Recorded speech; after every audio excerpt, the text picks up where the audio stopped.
The acting president Kimbo Mohadi faced a wave of criticism and advice to step down after a public appearance on Friday. We celebrated the installation of bucket seats, the National Sports Stadium in Harare. Tisandapinda mashoko atinoona kuti aiwa the vice president vakimbo Mohadi vanozikamwa kuti aiwa he collapsed pastage multiple times uye achipoadvise kuti aiwa achinozorora noposubscribe like or on the bell icon. Tipinda muzimu aya mudangira achiti Mohadi positioned the city upgrade as a key milestone for President Edi Mnangagwa's administration, but his remarks seemed to attract more skepticism than applause. During a media briefing in the capital, Mohadi spoke at length about the new city, calling a significant achievement for Zimbabwe's sports infrastructure.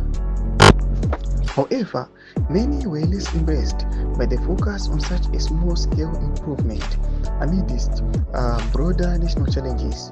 Mohadi also took the opportunity to reflect on 2024 as a year of progress, highlighting milestones such as introduction of the Zimbabwean gold-zinc currency, infrastructure advancement, and agriculture and health initiatives.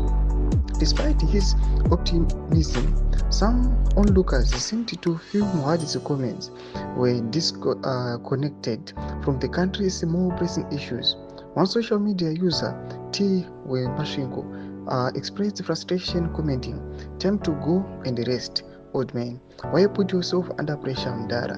Tomashuka tunakuti aiwa the vice president Kimbo Mohadi vopiwa mashuka kunzi aiwa kwachina kunozorora anoda kuti aiwa vanenge vakuzvistraina vanenge vakuzvimanikidza but iyo nguva yavo yekuti aiwa vachienda pamuchikandikeri yasvika. Tutse mafungiro enyu muri kudii pamusoro pechiitiko ichi.